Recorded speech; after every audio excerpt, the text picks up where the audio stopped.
Deixa eu botar o chat aqui, para o óculos para olhar o chat, para a gente avançar aqui para esse segundo ponto, que agora a gente vai falar em educação permanente em saúde, né? Que vocês vão ver que é mais focado no trabalhador, mais focado no profissional de saúde. Deixa eu beber um pouquinho de água aqui.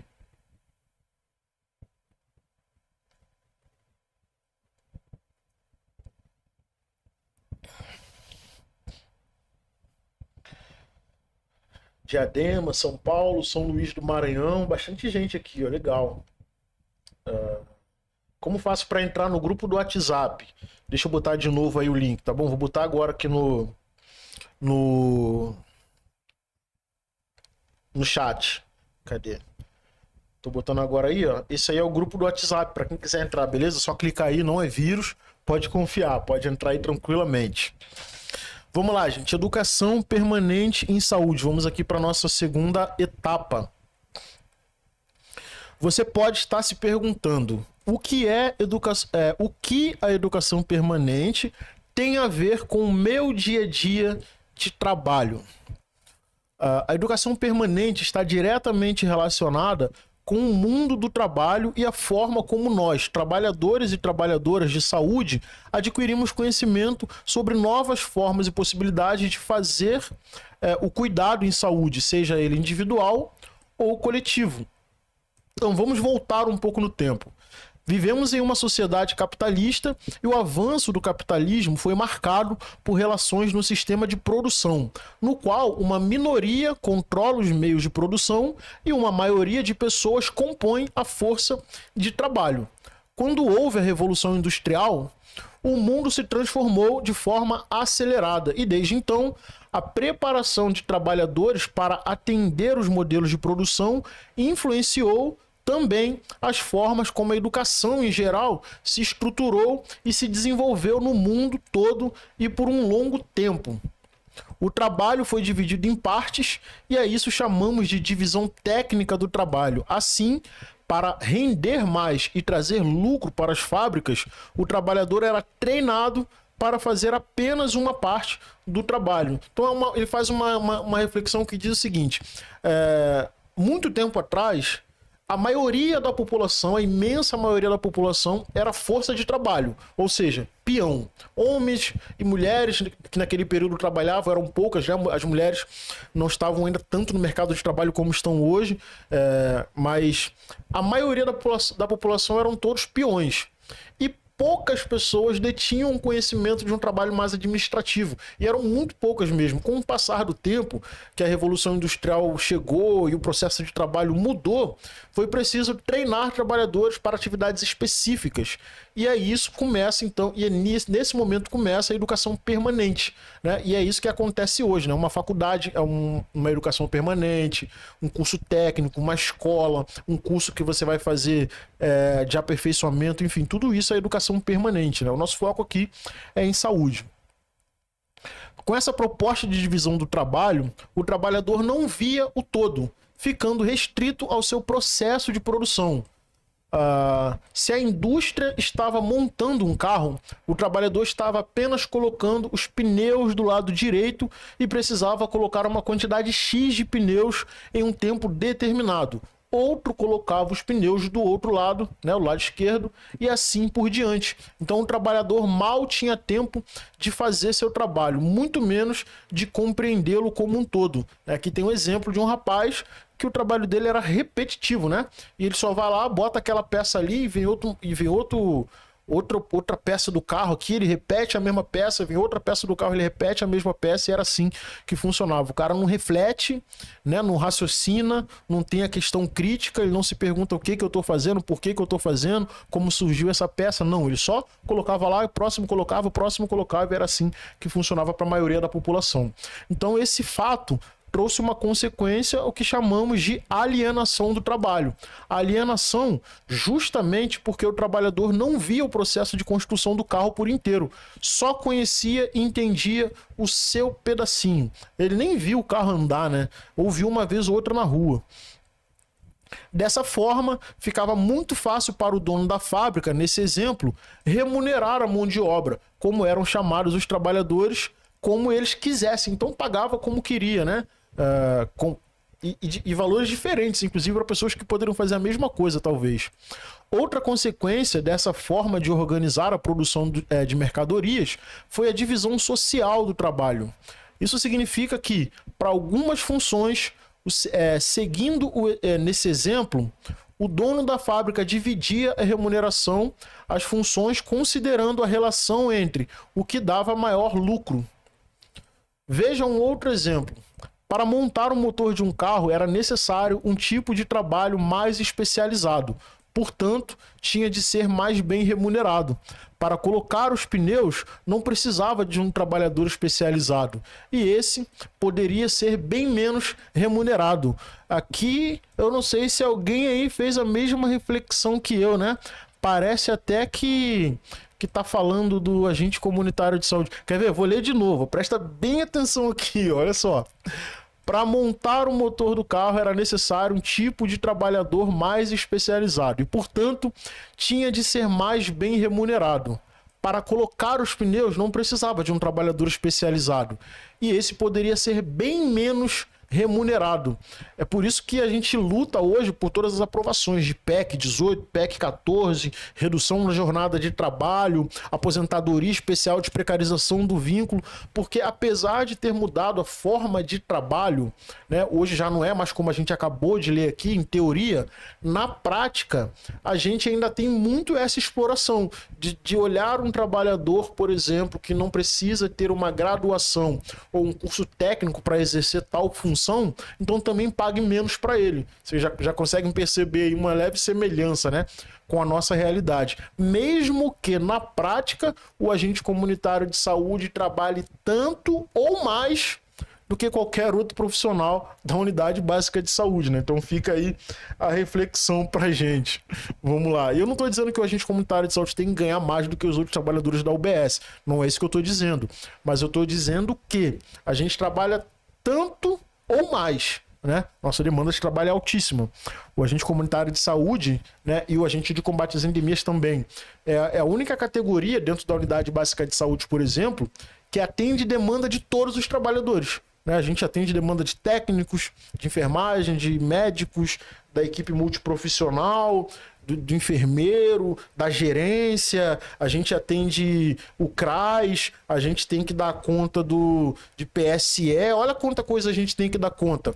Médico tem que dar conta disso tudo? Não. Enfermeiro tem que dar conta disso tudo? Não. Técnico de enfermagem tem que dar conta disso tudo? Não. Então por que o agente comunitário de saúde aqui tem um menor salário se ele na prática trabalha até mais do que todos eles? Essa que é a reflexão que eu estou fazendo, né? É importante a gente aproveitar o estudo para a gente fazer as nossas críticas e entender o porquê brigamos tanto por direitos, né? Infelizmente ainda tem colegas dentro da categoria que não entendem por que tanta luta, né, por direitos. É por conta disso, né? Porque tem que ser valorizado e tem que ser valorizado mesmo. Volta aqui. Vamos lá. Na educação, os modelos seguiram por um bom tempo. Esse desenho verticalizado que tem na figura do professor, aquele que tudo sabe, e na do estudante, aquele que tudo precisa aprender para ser incluído no mundo do trabalho, né? Foi assim por muito tempo. Nesse modelo, o aluno é visto como uma cabeça oca que precisa ser preenchida com conhecimentos e informações independente da sua realidade de vida. Isso aqui é uma coisa que a gente vê muito hoje ainda na universidade, né? Quem passa por uma universidade pública, por exemplo, chega lá, aí tem um monte de gente falando de favela, um monte de pesquisador. Ah, a favela é isso, justiça social, porque o Estado entra com opressão, violência, não tem saneamento, um monte de pesquisadores. Ou seja, pessoas que passaram a vida inteira estudando, profissionais da teoria, que não levam em consideração, por exemplo, o conhecimento de um jovem que chega na faculdade que mora na favela. Esse jovem nunca leu um livro sobre justiça social, ele não lê um livro, teoricamente, tá? Não lê um livro sobre saneamento básico, mas ele sente tudo isso na pele. Então, quem sabe mais? O professor que se aprofundou na teoria, estudou a vida inteira, mas nunca botou o pé na favela, ou o aluno que não conhece a teoria, mais vive a prática? Quem é que sente mais? Quem é que sente mais essa pressão do essa opressão do Estado quando a polícia entra, por exemplo, né? Então é justamente essa forma de ver o conhecimento é que foi mudando ao longo do tempo. E hoje o aluno já não é mais visto como alguém que não tem conhecimento, como alguém de cabeça oca que precisa preencher ali, né, os espaços. Isso foi mudando ao longo do tempo. Vamos lá. Ainda bem que as coisas mudam, o mundo evolui e a ciência progride. Não é mesmo, Jerusa? É isso mesmo, Bia. E no setor da saúde não é diferente. Vamos analisar as mudanças que aconteceram e que contribuíram para a proposição da Política Nacional de Educação Permanente em Saúde, a PNEPS. Chamamos de processo de trabalho o modo como realizamos e desenvolvemos nossas atividades profissionais, qualquer que seja o tipo de trabalho. O trabalho, ao longo do tempo, foi cada vez mais dividido, subdividido e especializado. Na área da saúde, isso também aconteceu, e de forma bastante intensa. E agora a gente vai sair desse histórico do trabalho, né, que levou em consideração ali desde da Revolução Industrial, para chegar de fato agora para falar sobre a saúde, né? Então vamos lá. Para produzirmos a saúde de uma pessoa ou coletividade, cada profissional faz um pedacinho do cuidado. Tá claro, gente? Eu tô falando muito rápido, tá dando para levar de boa? Deixa eu dar uma olhada aqui no chat para ver se tem alguma pergunta. Conheço um ACS, atua 8 anos e não recebe o piso salarial, mesmo tendo feito o curso Mais Saúde com a gente. Ele tem concurso público, porém não foi para a gente. Se ele não recebe salário, o que está acontecendo aqui não é crime, né? É descumprimento da lei. Ele precisa entrar com uma ação contra esse município aí. A gente teve recentemente, não sei se vocês viram, uma agente de saúde da Bahia que sozinha a menina foi para a justiça, chegou à terceira instância, foi lá no STF, porque o município recorreu antes, conseguiu ganhar, chegou no STF, o STF bateu o martelo e falou, não, pô, tem que pagar o salário sim, 2 salários, pode pagar. E ela sozinha resolveu o problema dos agentes de saúde todinho lá da Bahia. Vocês lembram disso? Eu até cheguei a compartilhar isso aqui, acho que foi, se não foi no começo desse ano, foi ano passado. Ou seja, tem que ser pago sim, 2 salários, é o piso estabelecido para todos os agentes de saúde no Brasil, independente do vínculo, mesmo aqueles que são temporários, tá bom? 2 salários. Vamos lá. Vamos pensar em uma pessoa com hipertensão. O ACS, na visita domiciliar, faz a mensuração da pressão arterial e observa que está alterada. Orienta a pessoa a ir ao UBS, né? Então a gente tem aqui uma agente comunitária de saúde aferindo ali a pressão e ela percebeu que a pressão está alta, ela orienta o usuário aí. Gente, ela orienta, tá? Ninguém é obrigado a acompanhar não, tá bom? Não é atribuição do agente de saúde acompanhar pessoas doentes sentindo alguma questão para a unidade básica de saúde, não. E fiquem atentos a isso aí. Isso é muito sério, inclusive.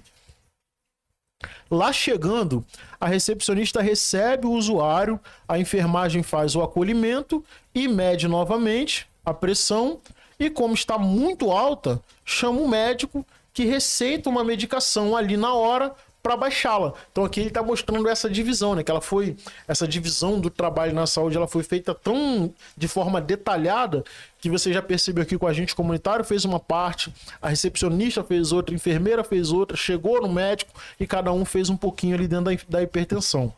A enfermagem solicita a medicação na farmácia e acompanha a administração do medicamento.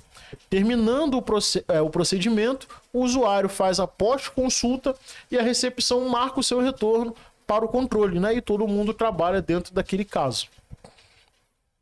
Veja quantas pessoas e procedimentos que, somados, compõem o cuidado a uma só pessoa em uma UBS. Então, para que o cuidado aconteça, cada profissional aplica seus conhecimentos, suas habilidades para juntos produzirem a saúde. E de que modo a educação permanente pode contribuir para o cuidado? Então vamos lá, tem um exemplo aqui para a gente entender. José é um ACS e faz dupla no território da sua área com Antônio, que é a CE. Ambos estão fazendo visitas no território e percebem que, de cada 10 visitas, pelo menos 7 são para pacientes hipertensos. Tá brava essa área aqui do José, né? Pô, um índice altíssimo de hipertensão, 70%. Antônio percebe que entre os hipertensos, a maioria é de idosos e que, além de morarem sozinhos, passam boa parte do tempo sentados e assistindo televisão. Olha aí o sedentarismo aí, a obesidade chegando. Chegando na UBS, os dois continuam conversando sobre esse assunto. Quando chega Joana, uma técnica de enfermagem, ela comenta que também percebe isso e acrescenta que a maioria está acima do peso e depressivo. Aí aqui é a reuniãozinha, né, entre os agentes de saúde e a técnica. No dia da reunião de equipe, José relata para os demais as impressões que ele, Antônio e Joana tiveram em relação aos hipertensos da área. Esse aqui é aquele olhar crítico, né, que a gente tem que ter do nosso território, né, olhar clínico e crítico. Catarina, outra CS, levanta a seguinte questão: será que adianta só a gente medir a pressão e dar medicamento para as pessoas, como a gente faz todo dia? E aí, o que vocês acham? Será que só isso adianta? Quem dera, né, gente? Se o trabalho de promoção e prevenção da saúde dependesse só do profissional de saúde, né? Quem dera. Se fosse assim, a gente não teria tanto óbito. Mas a gente precisa dividir esse processo de cura com o próprio usuário, né? Ele precisa assumir a responsabilidade também no cuidado. Enfim. O que poderíamos fazer de diferente? Ou seja, além de medicamentos, né, e de aferir a pressão todo dia. Joana então expõe para o grupo que ficou sabendo que, na UBS vizinha, a equipe começou a fazer um trabalho diferente, chamando os hipertensos e diabéticos e quem mais se interessar para caminhadas conjuntas pelo bairro. E que esse grupo de caminhada estava conseguindo bons resultados. Todos ficaram animados com a possibilidade de mudar o jeito de cuidar dos hipertensos e dos demais portadores de agravos crônicos. Aqui a gente já vê a prática, né, da educação permanente em saúde. Se a gente não estuda, se a gente... Lembra que eu falei do estudo de caso, né, alguns minutos atrás? É exatamente o que aconteceu aqui, ó. Eles foram estudar um caso e, a partir de uma observação, uma CS falou: pô, mas tem uma unidade básica de saúde que está fazendo isso aqui. O que a gente podia fazer para replicar? Será que não funciona? É exatamente essa educação permanente. Se a gente não continuar estudando, a gente não consegue perceber ao nosso redor atividades que acontecem, por exemplo, com outros profissionais de outras unidades e replicar. Então a intenção, quando a gente não estuda, não se aperfeiçoa profissionalmente, a intenção é que fique tudo mesmo naquele mesmo estágio e que até piore, né? É como um professor que monta um plano de aula e passa 30 anos dando a mesma aula. Será que esse professor está atingindo o objetivo de fato? Ele pode até estar aprovando alunos, mas será que os alunos estão aprendendo de fato? Então o professor ele também precisa se atualizar, né? É basicamente isso, educação permanente de saúde, atualização constante. A enfermeira e o médico ficaram animados e propuseram fazer conversas com os usuários em rodas de educação e saúde para que eles trocassem informações sobre como manejam suas doenças, seus tratamentos. Assim, a equipe mudou o modo de lidar com um grupo de pessoas com hipertensão e até com os diabéticos, né? Aqui tem exemplos, né? A música, né? A musicoterapia funciona muito também, né? Principalmente para os idosos, né? Porque eles conseguem movimentar ali articulações, mas não só isso, né? Seu próprio psicológico funciona muito bem, cara, muito bem mesmo. Então aqui tem um grupo, né, de promoção da saúde com idosos. Não tem descrição, né, na legenda das fotos, mas é isso. Com o tempo, as pessoas do grupo foram formando vínculos afetivos, criaram grupos de bingo, festas de aniversário, clube de artesanato e outras iniciativas que os mobilizaram para uma nova vida social. Então perceba que a sugestão que a CS deu, gente, a gente vai ficar só nessa mesmo, dando medicamento e aferindo pressão, vamos fazer alguma coisa diferente. Perceba que fazer algo diferente tira idosos da depressão, cria novos vínculos afetivos. Lembra que no começo dessa história aqui, a maioria desses idosos moravam sozinhos? Ou seja, eles não tinham vínculos afetivos, eles ficavam em casa, na frente da televisão, sedentários, com sobrepeso, e aí novas atividades traz eles para esse novo mundo, para essa nova vida, né? Com vínculos afetivos, bingo, se encontra no final de semana, faz festa de aniversário, enfim. E muda a saúde da pessoa, né? Quando a pessoa está bem psicologicamente, ela já reduz bastante ali dos problemas da sua patologia. É importante a gente ter também essa sensibilidade, né? O exemplo que acabamos de ver demonstra como, a partir de uma observação mais cuidadosa da comunidade, realizada pelos ACS e ACEs, a equipe mudou seu processo de trabalho no cuidado aos hipertensos, indo além, ampliando o cuidado também aos diabéticos. Essa nova forma de promover o cuidado possibilitou a interação entre os moradores do território, ampliando o conceito de saúde. Isso é o que pretende a educação permanente em saúde. Essa foi uma ação de educação permanente em saúde. Você percebeu que houve a identificação de uma situação que incomodou José e Antônio, os agentes de saúde lá do início, né, da discussão do caso? Eles levaram esse incômodo para a reunião de equipe e juntos encontraram uma nova solução para resolver esse problema. No começo aqui desse canal eu falava muito sobre a necessidade dos agentes de saúde participarem das reuniões de equipe, né? Infelizmente, ainda tem UBSs que excluem, né, os agentes de saúde de algumas reuniões. Só que isso é um erro muito, muito grave, né? Porque quem conhece melhor os usuários e o território do que o agente de saúde? Então ele precisa estar nas reuniões, porque muitas das vezes médicos e enfermeiros conversam sobre situações que eles não têm noção da realidade total do que acontece no território. Só um agente de saúde traria elementos ali que pudesse mudar o rumo, que pode, né, mudar o rumo das situações. Mas a ausência do agente comunitário de saúde em reuniões é um problema muito grave e ainda acontece, infelizmente, né? Chegaram a um consenso de que precisavam sair da zona de conforto estabelecida, porque o problema era maior do que só verificar a existência da doença e a administração do remédio. Eles tiveram a coragem de juntos mudar o processo de trabalho já estabelecido e tentar uma nova coisa, né? Agora, também fica aquela questão, né? Na teoria é muito bonito, né? Na prática, infelizmente, a estratégia de saúde da família mudou muito, né? A gente tem muito pouco tempo hoje para promover a saúde, a gente tem muito pouco tempo hoje, ou quase tempo nenhum, para realizar uma visita domiciliar onde a gente consiga ficar mais tempo dentro da casa, dar mais atenção aos usuários, conversar melhor, né? Ficar meia hora numa casa, quem dera, né? Hoje em dia a gente nem entra na casa, é muito difícil. Chega ali na porta, pega a demanda, entrega a demanda, vai para outra, aquela correria. Às vezes tem que interromper a conversa com o usuário porque a demanda de trabalho está grande. A gente fica sem jeito, né? Poxa, desculpa, eu tenho que sair agora que eu tenho que fazer tal coisa também. Fala que não é verdade. Hoje em dia, infelizmente, está assim, né?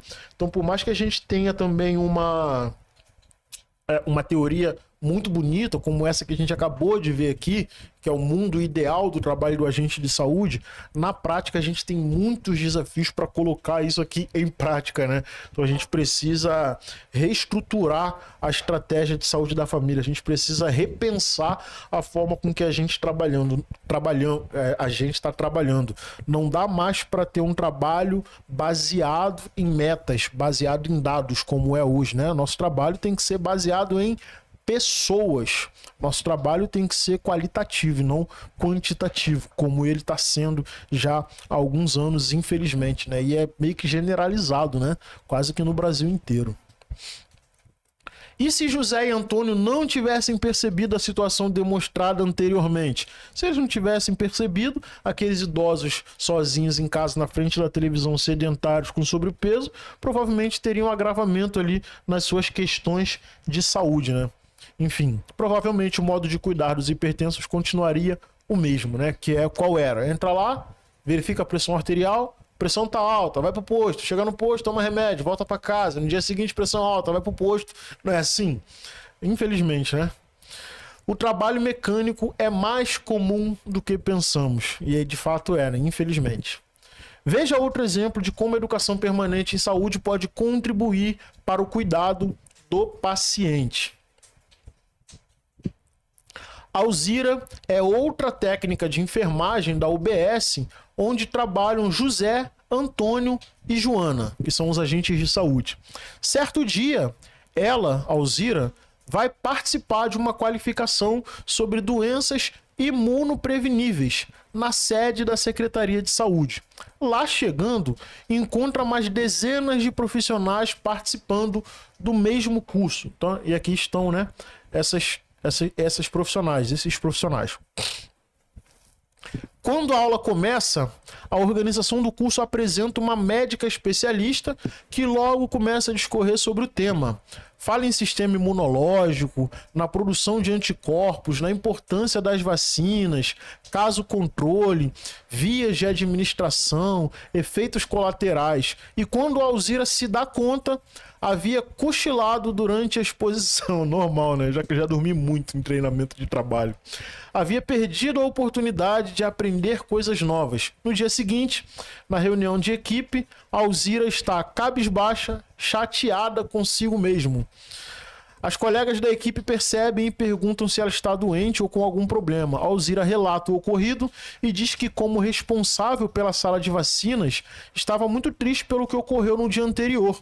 Helena, a enfermeira da equipe, pergunta a ela: Alzira, quais as dúvidas que você tem em relação à vacina? Que conhecimentos você esperava encontrar na apresentação de ontem? Então ela responde: eu esperava entender por que as pessoas não comparecem na UBS para tomar suas vacinas.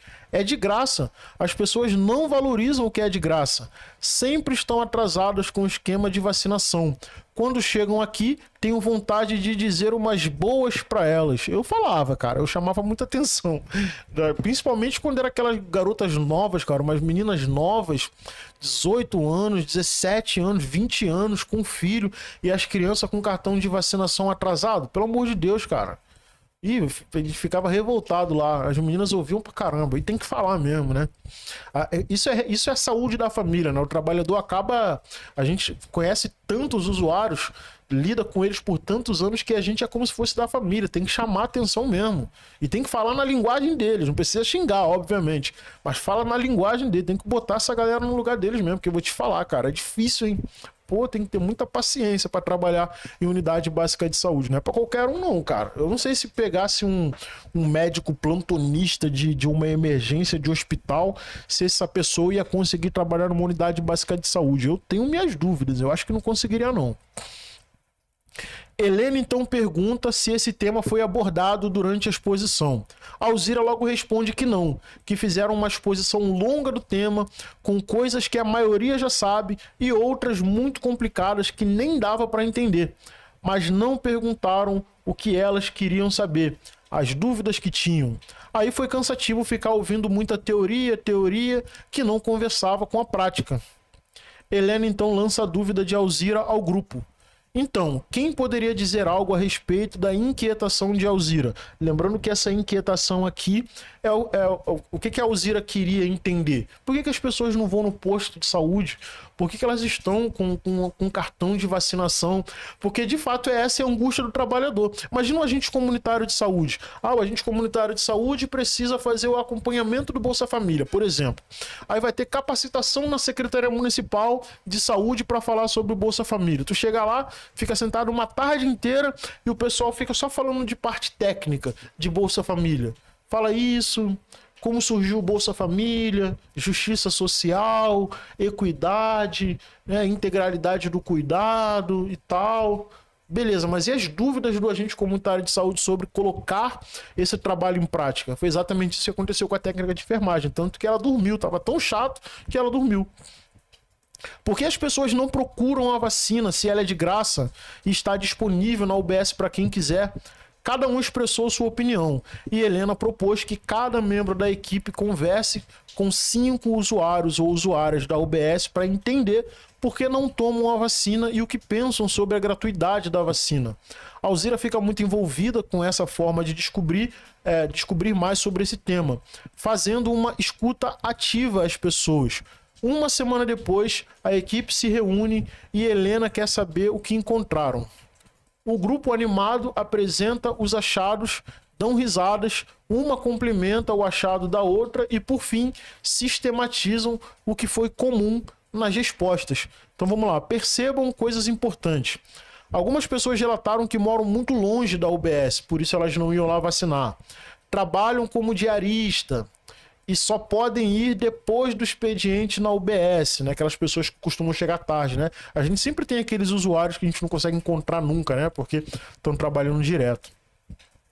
Quando chegaram para tomar vacina, alguém da UBS disse que não era possível abrir um frasco para vacinar uma só pessoa. Isso aqui acontece, né? Porque normalmente aquele frascozinho, quando abre, são 10 doses, se eu não me engano, né? Me corrija aqui se eu estiver errado. Mas eu acho que são 10 doses. Infelizmente acontece isso mesmo, né? A pessoa chega lá e aí, por conta de uma pessoa, você acaba não vacinando, porque se abrir, vai ter que vacinar aquela pessoa e descartar as outras doses, né? Infelizmente isso acontece, realmente. Outras relataram que depois da vacina sentiram muita dor no braço e ficaram com medo de tomar outra dose. Outras disseram que não tinham com quem deixar os bebês que ficavam chorosos após tomar vacina. E assim por diante. O que sensibilizou a Alzira e a equipe foi que ninguém desvalorizava a vacina por ela ser de graça e que as limitações para cumprir o calendário ou eram por falta de informações sobre as reações pós-vacinas ou por problemas concretos de vida das pessoas. Isso aqui é verdade, né? Quando a gente vai conversar com as mães, principalmente com as mães, né? Porque normalmente as mulheres é que são mais presentes na unidade básica de saúde. Quando a gente chega na casa, a gente tende a encontrar mais as mulheres do que os homens mesmo. Mas quando a gente vai conversar com essas mulheres para cobrar alguma coisa, né? Por que você não foi? Poxa, vim aqui na sua casa, te entreguei um encaminhamento de consulta para você ir no oftalmologista e você não foi. Por que você não foi?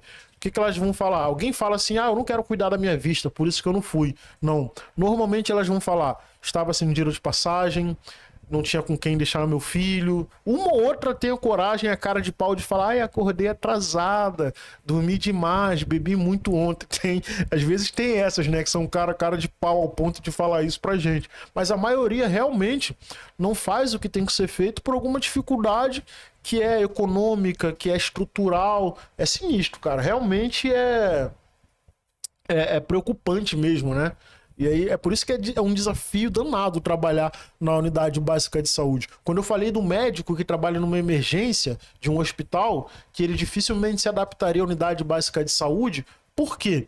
Porque o médico de uma emergência, né, uma enfermeira de uma emergência, um técnico também, o que eles fazem?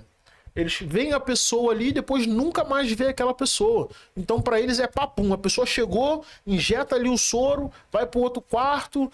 É assim. Na unidade básica de saúde, não. Na unidade básica de saúde, você tem que ver aquele cara abusado a vida inteira. Você tem que ver aquela garota abusada toda semana na UBS arrumando confusão.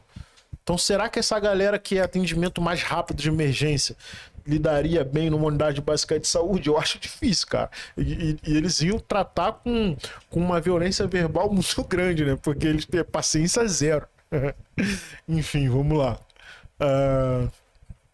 Depois disso, a equipe fez um consenso de não dispensar mais ninguém que procurasse vacina no final de expediente sem conhecer as razões. Criar grupos de mães e pais para conversar sobre vacina e reações, fazer intensivo de vacinas aos finais de semana, para que as mães e os pais trabalhadores pudessem acompanhar suas crianças após tomarem as vacinas. A Alzira ficou feliz por saber que a vacina dada na UBS de graça era valorizada pela população do território e parou de colocar a culpa nas pessoas. Na verdade, ela não parou de colocar a culpa, ela não culpava as pessoas sem motivo, né? Ela foi lá participar de um treinamento na Secretaria Municipal de Saúde e quem estava responsável pelo treinamento não levou em consideração nada do que era importante, né? Então a Alzira reclamou e reclamou corretamente. Ela não ficou culpando os outros, não. Ela falou o que tinha que falar. Paciência. Tem gente que não gosta, né, de ouvir a verdade. Esse texto aqui não gosta de ouvir a verdade, não. No final, botou a culpa na Alzira. Tipo aqui, no final, olha só. E parou de colocar a culpa nas pessoas, culpabilizar o outro. Não, pô. A Alzira viu que a formação foi uma porcaria. E ela reclamou mesmo, tá certo. Acabou que no final, a Alzira resolveu os problemas do território com relação à vacina sem o auxílio do curso de formação, que não auxiliou nada. Ou seja, a equipe teve que se virar para poder realizar lá a atividade. É assim mesmo. Então para de botar a culpa na Alzira. A Alzira tá certa. Técnica de enfermagem tá sempre certo. Vamos lá. Você percebeu que a Alzira viveu 2 momentos de construção do conhecimento? No primeiro, ela foi um agente passivo, só recebendo informação de cima para baixo, e só informação que não servia para nada. Ainda que a especialista tivesse preparado e tivesse competência no assunto, não conseguiu mobilizar a Alzira. Sim, porque não falou o que deveria falar, pô. No segundo momento, ela, a Alzira, foi envolvida na busca de respostas e houve oportunidade de compartilhar os achados e de refletir sobre os novos conhecimentos, e houve o empoderamento dela, do grupo, para tomarem as decisões. Se a gente for reparar mesmo o dia a dia da Unidade Básica de Saúde, a gente tem muita interferência, né, de secretaria municipal, a gente tem muita interferência de pessoas que vêm de fora para dar treinamento, capacitação, mas no dia a dia mesmo, na prática, quem resolve os BOs da Unidade Básica de Saúde com os usuários é quem está ali mesmo, todo dia. E eu não estou dizendo que não tem que ter capacitação, pelo contrário, tem que ter capacitação, mas essa capacitação tem que levar em consideração coisas que normalmente elas não levam, né? Enfim, vamos lá, vamos avançar. Podemos afirmar que, nesse caso, a aprendizagem foi significativa, fez sentido, sensibilizou a Alzira e a equipe sobre o que encontraram e sobre como mudaram também o processo de trabalho para melhor cuidar da população. Então, a educação permanente em saúde privilegia o conhecimento na ação, e aprendizagem significativa é fundamental para que ocorram mudanças na forma como se produz o cuidado. Então a gente já entendeu o que é educação popular em saúde e o que é educação permanente em saúde, né? No caso da educação permanente em saúde, é pegar o que conheceu e aplicar diretamente, né? Todos os dias ali. Você pode estar se perguntando: o que tem a ver processo de trabalho, educação permanente e aprendizagem significativa com o meu trabalho no SUS? Eu acho que ninguém está perguntando isso não, mas tudo bem. No início da nossa conversa, vimos que a divisão do trabalho afetou a área da saúde. Antes do SUS, as pessoas adoeciam e morriam por doenças diarreicas, desnutrição, verminoses, sarampo, varíola, tétano neonatal, coqueluche, difteria. Caramba, quanto tempo eu não escuto a palavra essa doença, né? Coqueluche. Essa daqui foi erradicada, mas eu lembro quando eu era criança, se falava muito em coqueluche. Caramba. Segundo o IBGE, em 1970, a expectativa de vida era 57 anos. E nos anos 80, de 65 anos. Hoje, nossa expectativa de vida é de 75 anos. Caramba, gente. Nossa, eu acho que eu nunca tinha ouvido falar isso não, ó. A expectativa de vida na década de 70 era de 57 anos só, né? A população morria jovem, né? Agora tá morrendo mais velha, 75 anos. Tem que aumentar, gente, que eu não quero morrer cedo não. 75 pra mim é pouco ainda. Quero viver mais, mas eu quero viver bem, não quero estar na cama não. Vamos lá. Veja como mudou. Um dos fatores foi a melhoria no acesso aos serviços de saúde, em especial na atenção primária. Isso aqui é verdade, né? Com o avanço da saúde, né, e a cobertura da saúde para a população como um todo, a gente acaba aumentando de fato o tempo, a expectativa de vida das pessoas, porque agora a gente já não tem mais gente morrendo jovem por conta de doenças que nem são graves, né? Pô, a pessoa morrer por conta de uma doença diarreica, isso é ridículo, né, gente? Mas acontecia, né? Infelizmente. Provavelmente você nunca viu na sua família um bebê morrer pelo mal de 7 dias, como era chamado o tétano neonatal. Isso mudou porque o atendimento ao pré-natal está presente em todas as UBSs do país e com ele a vacinação antitetânica que protege o bebê contra aquela terrível doença. É verdade, né? Esse termo também de mal dos 7 dias, cara. Quando eu era criança, eu lembro da minha adolescência que falava um pouco disso, dos bebês, né, que morriam cedo, assim. Enfim. Assim como o pré-natal para todas as gestantes, a vacinação também está disponível em todas as UBSs, por mais distantes e pequenas que sejam. Vale lembrar que antes do SUS, a maioria da população não tinha acesso aos serviços públicos. Como vimos na disciplina anterior, apenas quem trabalhava com carteira assinada tinha acesso aos serviços ambulatoriais. Aqui está falando do INPS, né? INAMPS, né? Não é isso? Acho que é INAMPS. A desigualdade era tanta que causou muita indignação entre profissionais, professores, lideranças comunitárias, entidades de classes e muitas outras lideranças, pois não era possível suportar tanta gente morrendo sem assistência. Tinha atendimento, quer dizer, tinha tratamento, mas as pessoas, como não tinham carteira assinada, não tinham direito a serem tratadas. Que loucura, né? Enfim. Nesse período, cresceu muito o modelo centrado na doença, nas especialidades e nos serviços especializados e hospitalares. A formação dos profissionais, principalmente a dos médicos, era toda voltada para as especialidades, cada um vendo apenas um pedaço do corpo do paciente. Foi assim durante muitos anos. Não foi fácil implantar o SUS no Brasil diante dessa realidade. E detalhe, sem contar que nesse período aqui, onde cada um via apenas um pedaço do corpo, nesse período aqui a saúde não levava em consideração, por exemplo, para questões de adoecimento, condições de moradia, renda, educação, nada disso era levado em consideração. Era literalmente olhar para o seu corpo. Então, nesse período aqui, não tinha, por exemplo, aquele conceito da OMS, né? De que a saúde não é ausência de doença. Hoje a gente já sabe disso, né? O fato de você não ter nenhuma doença, nenhuma patologia, não significa que você está saudável. Hoje em dia, a gente sabe que a gente pode estar com ausência de saúde morando num lugar onde lá na frente da nossa casa tem um rio, esgoto a céu aberto, né? Isso tudo faz com que a gente... faz com que tenha interferência na nossa saúde. Mas antigamente não era dessa forma. Antigamente era o corpo. Então, pô, tu não tem nada, cara. Tá bem, tá saudável, vai trabalhar. Aí, mesmo tu chegando em casa exposto a diversos fatores biológicos, né, e químicos que te deixam mal. Enfim, sinistro, né?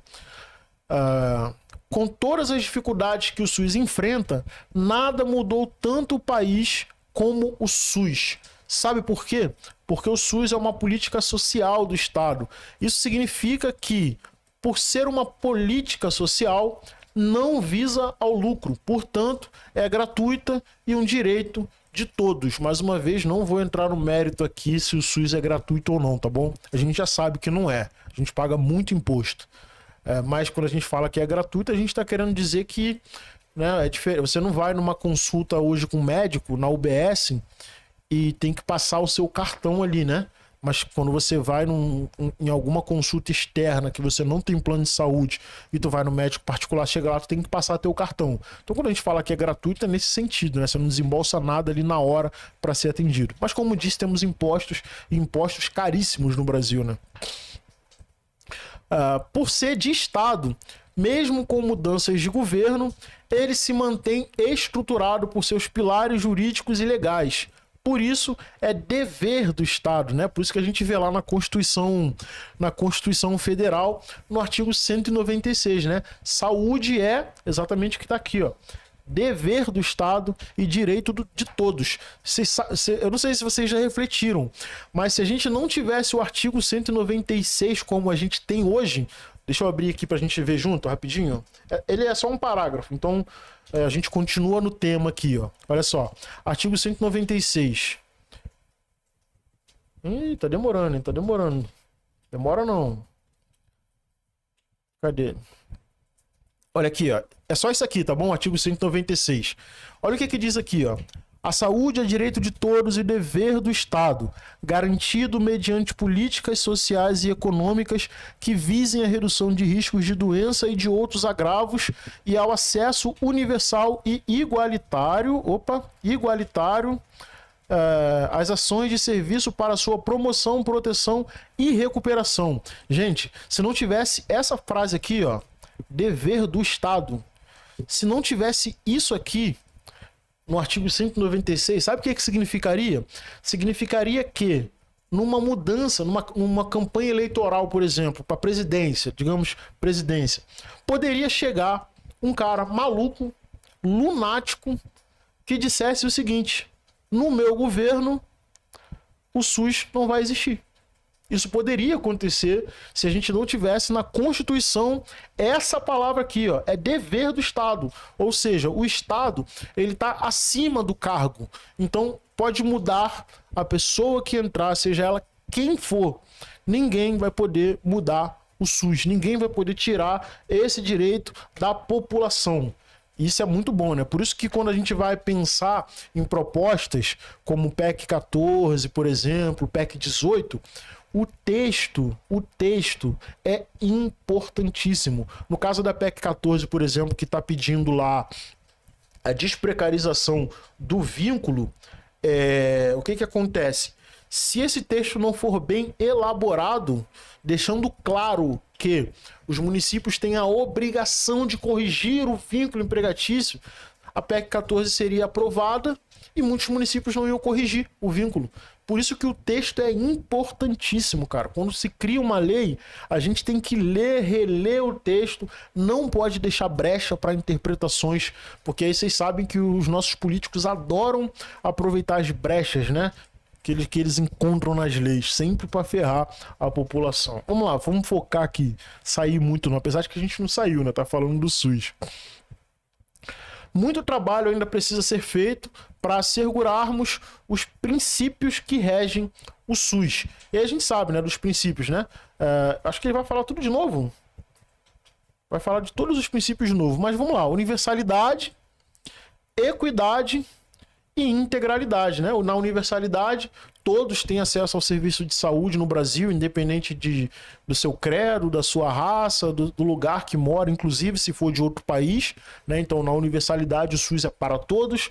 Na equidade, a gente leva em consideração quem mais precisa e direciona mais esforços a quem mais precisa, sem deixar desassistido aqueles que não precisam tanto ou aqueles que não precisam nada. E na integralidade a gente leva em consideração o sujeito como um todo, né? Fala em cuidar das pessoas como um todo aqui, ó. Para isso é importante a integração das ações. Então tem todos os tipos de serviço de saúde para considerar o ser humano como um todo. Isso é na integralidade. Infelizmente, o SUS não é devidamente valorizado por toda a população e está sempre na mira dos interesses mercantilistas e de quem acha que a saúde é fonte de lucro e, portanto, deve ser paga. É aquela conversa que a gente acabou de ter aqui agora, né? Se não tivesse no texto que a política é dever do Estado, com toda certeza a gente já teria tido mudanças no SUS. Com toda certeza, um dos presidentes que a gente teve ao longo dos anos, de 88 para cá, com toda certeza, uns 2 ou 3 deles já teriam colocado lá o SUS para escanteio e aumentado os planos de saúde no Brasil. Então, quando fala sobre política mercantilista, né, quer dizer, interesses mercantilistas, é interesses de mercado, né, cobrar por algo que deveria ser gratuito. Enfim. Agora, essa coisa de que o SUS não é valorizado, né, infelizmente o SUS não é devidamente valorizado por toda a população, eu acho que tem sim essa desvalorização por parte da população, mas eu acho que o problema mesmo nem é que a população desvaloriza o SUS. Eu acho que a população está de saco cheio por um serviço precarizado do SUS por conta da corrupção. Então não é que ela não valoriza, ela entende o valor do SUS, mas é tão precarizado o serviço e a corrupção é tão grande que as pessoas acham melhor gastar dinheiro pagando o plano de saúde, mesmo que no plano de saúde elas aguardem o mesmo tempo para uma consulta. Por exemplo, eu tenho um plano de saúde, eu precisei fazer uma colonoscopia, que eu pedi para o médico lá da UBS que eu trabalhava, para ele fazer um pedido de uma colonoscopia para mim, para botar pelo Cisreg, ou seja, para fazer pelo público. E eu também usei o meu plano de saúde para marcar a colonoscopia. Pasmem vocês, a colonoscopia pelo privado demorou 3 meses para ser marcado. Do SUS saiu primeiro. Então, assim, a gente vai reclamar do SUS? Beleza, vamos reclamar. Mas a gente também precisa ser honesto e para falar dos planos de saúde, do serviço privado. Tá uma porcaria também, cara. Isso é absurdo. A colonoscopia pelo privado demorou mais para ser marcada do que no SUS. Provavelmente alguém aqui já teve experiências semelhantes a essa, né? Então não é uma maravilha também o plano de saúde. Ele ajuda por um lado, mas por outro é difícil. Quem usa, quer ver outro exemplo do quanto o plano de saúde é ruim? Quem aqui já foi em cardiologista pelo plano de saúde? Meu Deus do céu. Eu fui uma vez, cara, e nunca mais quis, sempre preferi usar o SUS. Eu cheguei no consultório para minha consulta com cardiologista, tava lotado o serviço de cardiologia pela rede privada, a demanda é altíssima. Eu esperei quase 7 horas dentro do consultório, não, dentro do salão de espera para ser atendido num serviço de cardiologia, pelo cardiologista. Um absurdo. Loucura, rede privada, né? Então não é que a população não valoriza o SUS, valoriza, mas é muita corrupção, cara, é muita precarização. A pessoa vai para uma consulta, gente, olha que absurdo. Pô, você espera 2 meses uma consulta para fazer uma tomografia computadorizada pelo SUS. Aí quando chega o dia da tomografia computadorizada, a pessoa chega lá, o aparelho tá ruim. Pô, cara, isso é sacanagem. Mas acontece, né? Isso é a precarização do serviço. Vai saber quanto tempo estava ruim ali o aparelho para tomografia. É sinistro, cara. Então, assim, o SUS tem os seus problemas, tem sim, mas dizer que a saúde privada é muito melhor do que o SUS, não concordo. Não concordo mesmo, cara. Não concordo mesmo. Mas cada um tem a sua experiência, né? Isso é a minha opinião, não é a minha opinião acima de todos. É só o que eu penso mesmo. Deixa eu ver aqui, ó. Eu fui, Léo. Ele olhou pra mim e mandou eu perder 6 quilos. Aí o Denise botou aqui, ó. Mas isso aqui foi o quê? Rede privada ou foi pela pública? Porque isso acontece nas duas também, né? É sinistro, cara. É sinistro. A inicial, mas já botou aqui, ó. Tô 2 anos esperando uma ressonância pelo SUS. É isso, né? É essa precarização que deixa a população chateada. Pô, 2 anos esperando uma ressonância é sinistro, cara. 2 anos. Será que a demanda é tão alta assim? Ou será que tem muitos aparelhos quebrados e a burocracia é muito grande para consertar ou para trocar? Esse é um dado que a gente não tem. Então o que a gente pensa? Demanda. Nem sempre é demanda, às vezes é a precarização mesmo, é falta de material e tal. Aqui no Rio de Janeiro, durante a pandemia, gente, isso aí vocês podem comprovar o que eu tô falando. Só botar no Google. É só vocês botarem no Google. Aqui no Rio de Janeiro, durante a pandemia, gente, foi desviado dinheiro de respiradores. Olha que loucura. O Ministério da Saúde abriu o cofre para comprar um monte de coisa. E aí os caras desviaram dinheiro de respiradores. Um monte de gente precisando de internação, uma série de coisas. E os representantes políticos desviando dinheiro. Isso é para vocês verem o quanto é loucura, cara. É loucura. É uma pena. Porque o SUS é uma maravilha. Na prática, ele é precarizado. Mas ele é necessário. É importante a gente lutar pelo SUS. É importantíssimo a gente lutar pelo SUS. Porque se com o SUS está difícil, sem o SUS, a gente reduz a população brasileira em menos de 20 anos. Vai ser absurdo o número de óbitos que a gente vai ter. Absurdo. Para a população em geral, quando se pensa em assistência à saúde, logo vem a imagem de hospitais, não é mesmo? Os hospitais têm séculos de existência já estão no imaginário da população que acha que estando no hospital está segura, com qualidade no atendimento. Essa informação é bastante repassada para a população por meio de propagandas, novelas, filmes e noticiários. está sempre na mídia e, portanto, está mais disponível para a população. Por sua vez, a APS, Atenção Primária à Saúde, tem apenas pouco mais de 45 anos, ou seja, nem meio século. Da mesma forma, o SUS e a Estratégia de Saúde da Família também tem pouco tempo de existência. A gente acabou de comemorar 30 anos do SUS, não foi isso? Foi 30 ou 40? O SUS é de 88, a gente acabou de comemorar agora aniversário do SUS, é muito recente, cara, é uma política pública de saúde que é maravilhosa, mas é muito recente, muita gente sofreu muito antes de a gente ter essa saúde para todos, né, universal. A mídia não divulga a importância das unidades básicas de saúde na mesma intensidade com que divulga imagens ou cenas em hospitais, isso aqui é verdade mesmo. E o que é pior, quando divulga, só mostram os problemas, não mostram as tantas coisas positivas que as UBSs realizam. Aqui uma visita, né, domiciliar. Quantas vezes você já ouviu as pessoas se referirem ao postinho de saúde?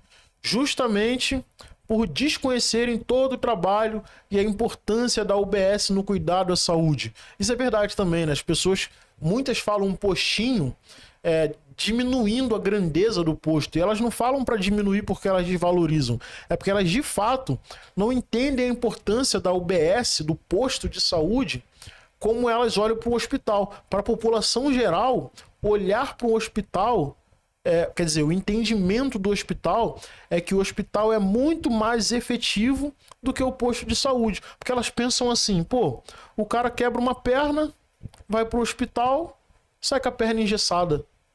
O hospital resolveu. Maravilha. Eu vou no posto de saúde com a pressão alta, pego o meu remédio, mas continuo com a pressão alta. O postinho não presta para nada. Não é assim? É assim que as pessoas veem o posto de saúde. Elas não têm a noção da importância do posto de saúde. Elas não têm a importância daquele medicamento que ela está levando para controlar a hipertensão dela. Ela pode até achar que não resolve nada o posto de saúde. Mas sem o posto de saúde, ela vai estar lá fazendo cirurgia cardíaca lá no hospital. Essa é a verdade. Então, o posto de saúde, né? O postinho de saúde é responsável direto pela redução de atendimento nos hospitais, porque o trabalho no posto de saúde é efetivo, sim. O posto de saúde funciona, sim. Tem muitos problemas, mas eu também sou um defensor do posto de saúde.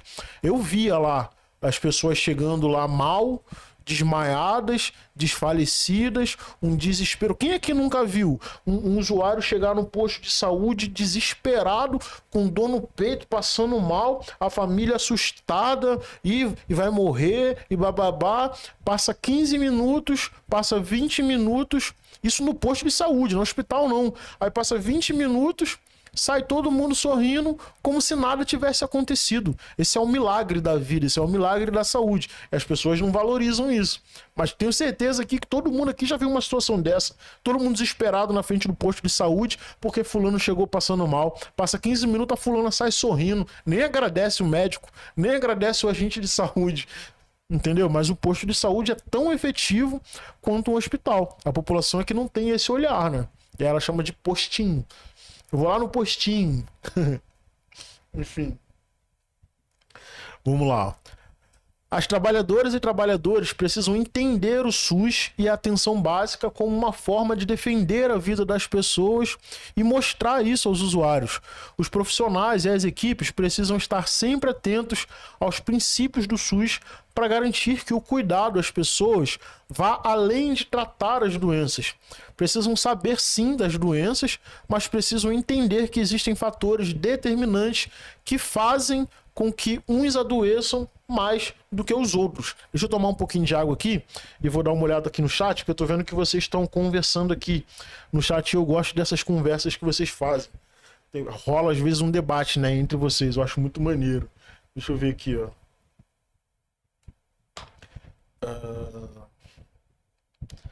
Aqui na nossa cidade é assim, a gente trabalha muito e tem gente que fala que a Estratégia de Saúde da Família não faz nada. Isso é normal, cara.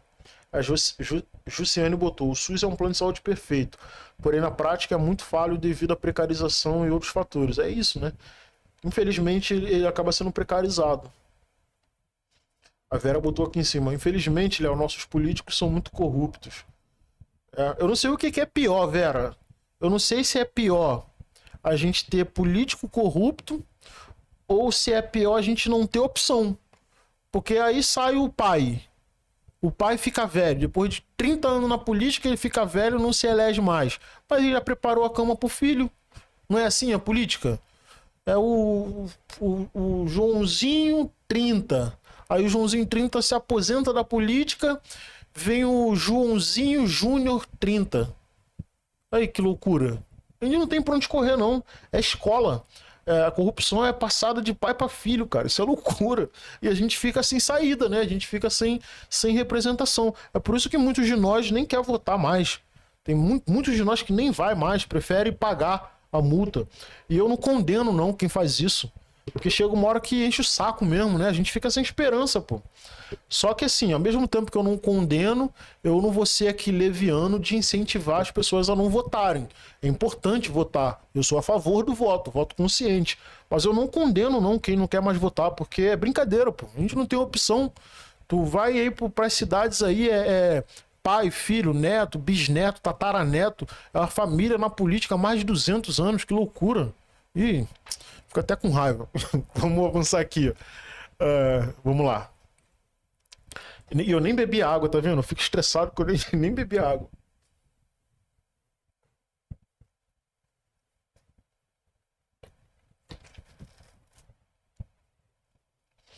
Vamos lá. Vamos aprofundar mais sobre o tema de educação permanente. Quando o SUS foi instituído e depois, quando a saúde da família se tornou uma estratégia na atenção básica, muitos municípios começaram a organizar seus serviços próprios e precisavam de profissionais preparados. Infelizmente, nossas universidades e cursos técnicos estavam longe disso e os profissionais de saúde precisaram reaprender muita coisa. Várias iniciativas foram feitas, algumas com mais, outras com menos resultados. No trabalho, o que se observou é que havia um jeito especial de mobilizar a aprendizagem que dava resultados diferentes. Era quando as equipes dialogavam sobre o que faziam, trocavam ideias, opinavam e se comprometiam com a saúde da comunidade e dos territórios. Isso aqui é o modelo de estratégia de saúde da família.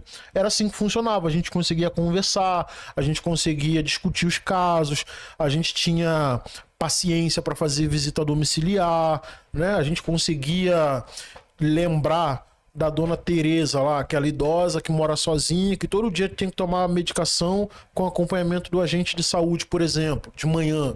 Então a gente conseguia lembrar que todo dia de manhã tinha que ir naquela casa. Agora a gente nem lembra mais. Infelizmente a gente tem pacientes que ficam...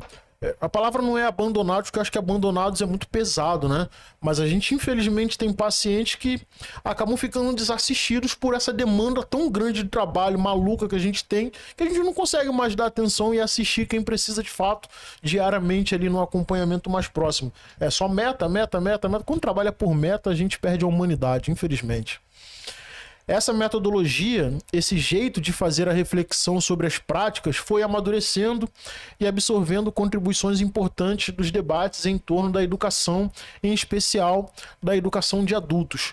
Quando eu falo que quando a gente trabalha por meta, a gente perde a humanidade, é óbvio que eu não estou generalizando, né? A gente faz um exercício ali para ter o mínimo de humanidade no nosso trabalho. Mas a grande verdade é que trabalhar por meta torna a gente mecânico mesmo, a gente fica robótico, a gente fica mais frio. Quer ver, por exemplo, eu nunca entendi, antes de entrar para a saúde, eu nunca conseguia compreender como que um médico, um enfermeiro, né? Até porque quando a gente não é da saúde, normalmente trabalhador da saúde pra gente é enfermeiro e médico, né?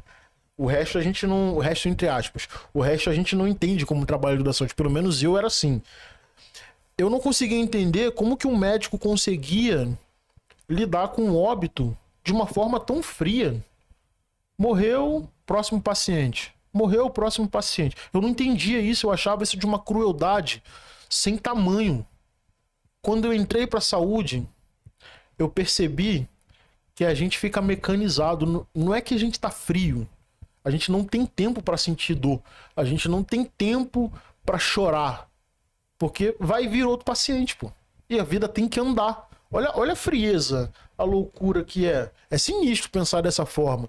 E se a gente não tomar cuidado, aí sim a gente vai ficar frio. Aí a morte deixa de ser algo doloroso e passa a ser algo comum. A gente sabe que é comum, a morte é comum, todos nós passaremos pela morte em algum momento de nossa vida. Mas quando eu digo que é comum, é tratar a morte como vai morrer mesmo, paciência, né? Parece que se a gente deixar, a gente chega a esse ponto, cara. É sinistro, é muito sinistro mesmo. Então, o profissional de saúde, cara, ele fica o tempo todo ali nessa linha tênue de ser frio ou ser sentimental.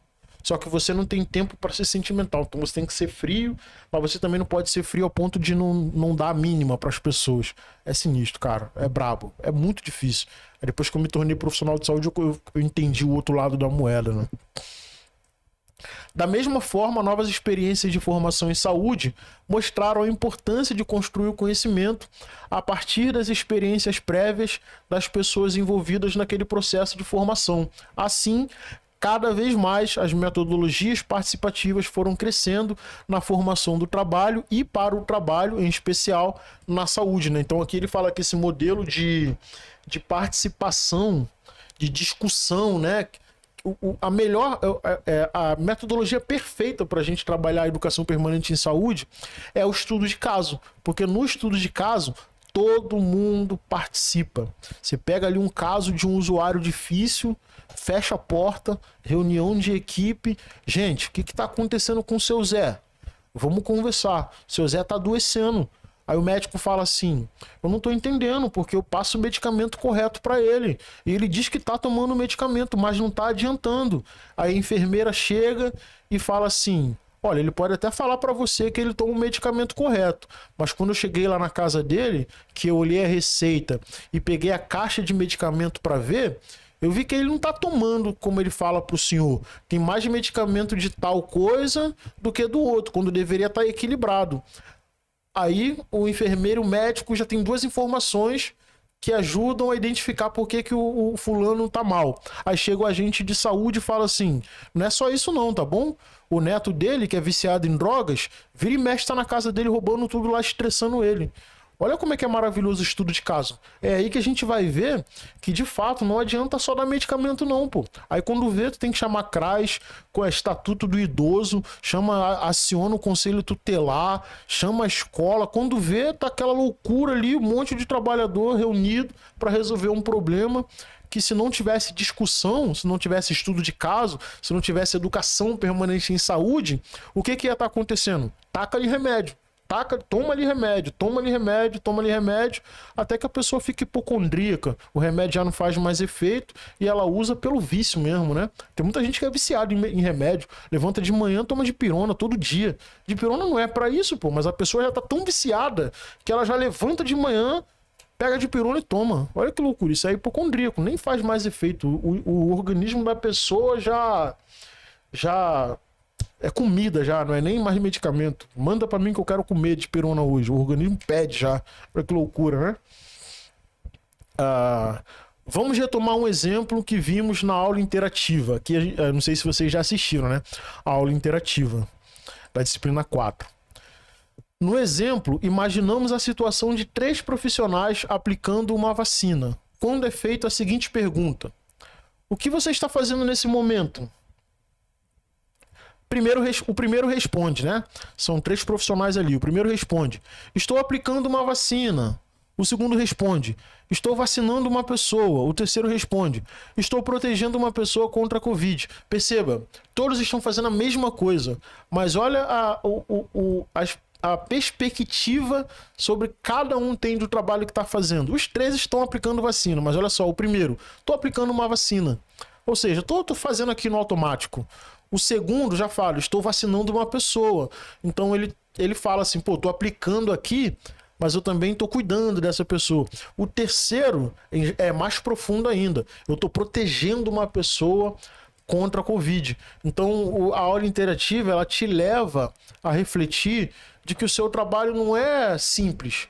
Ah, hoje eu vou levantar, vou escovar o dente, vou tomar café, vou botar meu colete, vou para o UBS, vou pegar minhas demandas, vou fazer minhas visitas, vou voltar, bater o ponto, me despedir, voltar para casa, dormir.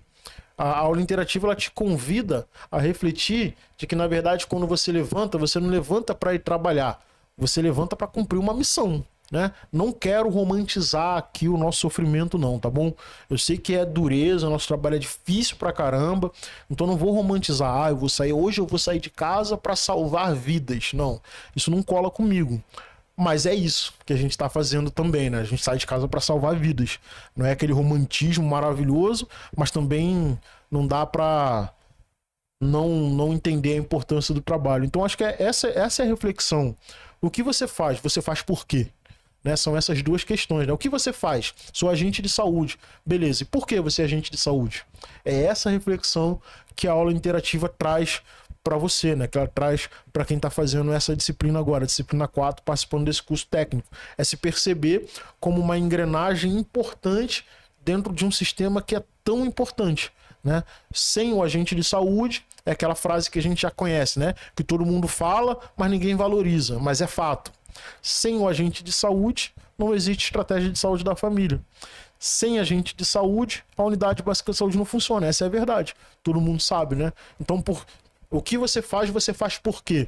Essas são as perguntas que a gente deve fazer pra gente todos os dias, né? O que eu sou? Sou agente de saúde. E por que eu sou agente de saúde? Qual é a minha missão? Né? É essa reflexão. Eu acho muito legal, né? Refletir sobre isso. Na mesma medida que ninguém valoriza a gente, né? Loucura isso. É paradoxal. Ser agente de saúde é um paradoxo, sabe? É tipo... sei lá, eu não sei.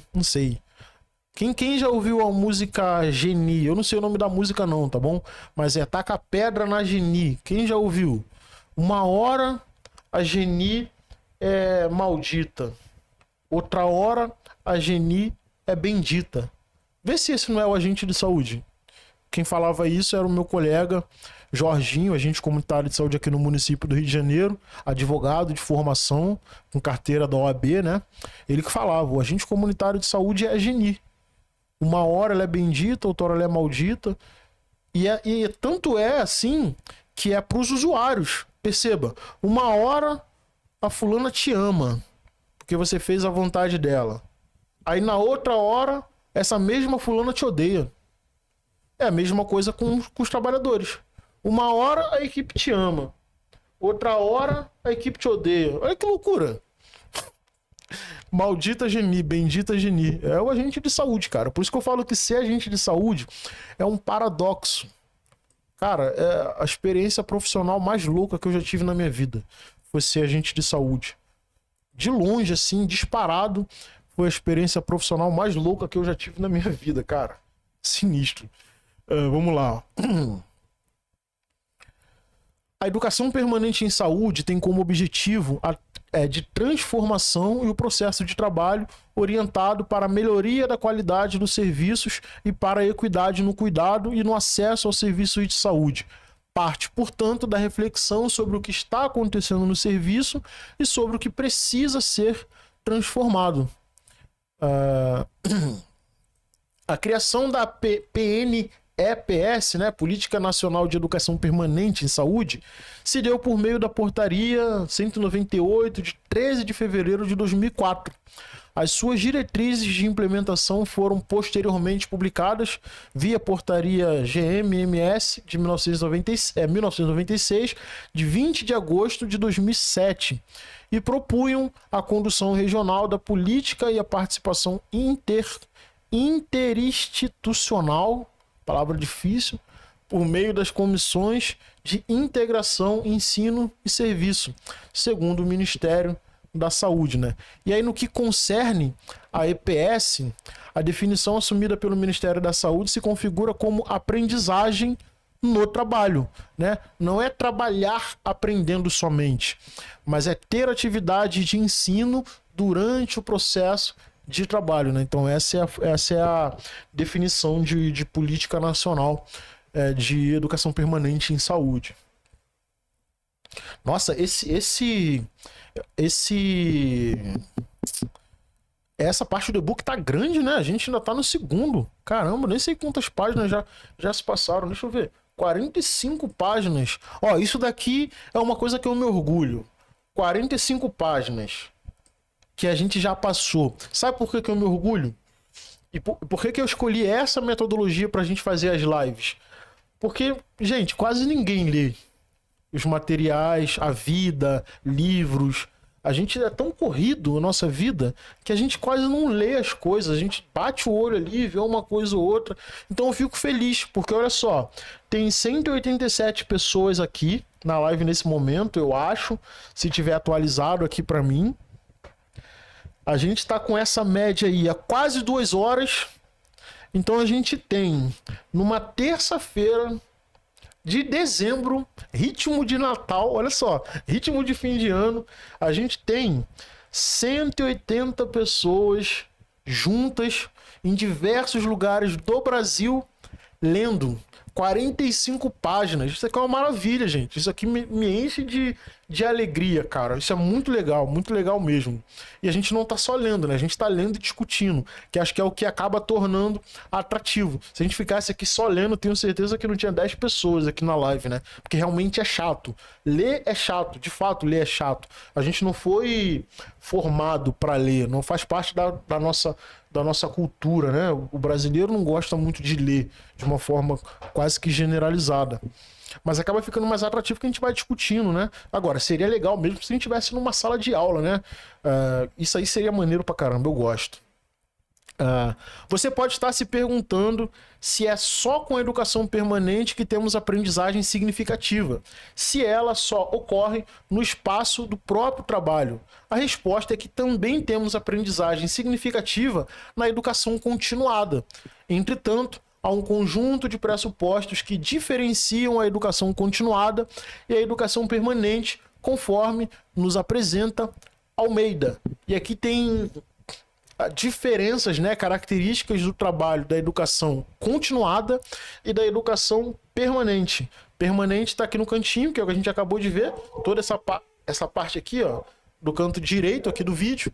No meio tem educação continuada, né? Então, por exemplo, uma característica, não vou passar por todas não, uma característica da educação permanente em saúde, público-alvo, multiprofissional. Então, todos os profissionais eles estão incluídos na discussão dentro da educação permanente. Quando a gente vai para a educação continuada, ela é uniprofissional, ela leva em consideração um profissional, né? Então tem essas diferenças. No caso da inserção no mercado de trabalho, é uma prática autônoma, enquanto na educação permanente ela é institucionalizada, né? Então pega todo mundo daquela instituição. Enfim, aqui tem algumas diferenças que eu acho que vale a pena pesquisar. Aqui, ó, por exemplo, periodicidade, né, que é o tempo de estudo, o período, de quanto em quanto tempo. No caso da educação continuada, ela é esporádica. Por que ela é esporádica? Você pode fazer uma faculdade, a faculdade tem um tempo, vai acabar, 5 anos. Depois você não precisa continuar, acabou a faculdade. Diferente da educação permanente em saúde, ela é contínua, todo dia. Todo dia você está estudando, todo dia você está aprendendo, se aprimorando, se aperfeiçoando. Você aprende com os erros, aprende com os acertos, aprende com a inércia também, porque ficar parado sem fazer nada também é escola, né? A gente aprende. Então, esse quadro aqui ele vai trazer essas diferenças, né? Então é importante dar uma passada lá. Recomendo que depois vocês passem. O objetivo da educação permanente é a superação do problema, a mudança das práticas, a readequação do processo de trabalho e por isso ela é contínua, porque o trabalho é vivo, a metodologia é participativa, medida, dialogada, em busca de consensos e o resultado é fortalecimento, o empoderamento da equipe na construção de soluções para a melhoria do cuidado. Isso faz a diferença no SUS e para o SUS. Cada profissional é um sujeito ativo na defesa da vida e o cuidado da saúde. E aqui, ó, os agentes de saúde aí maravilhosos. Ele tinha que botar a descrição aqui, ele não fala quem são as pessoas, qual o município, não dá crédito, né? É porque eu tô falando isso que eu trabalho com imagens, né? Eu fui fotógrafo por muito tempo E a gente aprende no curso de fotografia, no curso de comunicação, que o básico do básico é você dar referência, pelo menos do local, quem fotografou e tal. Mas enfim, isso é o de menos. É só curiosidade minha mesmo, queria saber de onde esse pessoal aqui é. E a gente encerrou, foi só falar que tava grande, ó.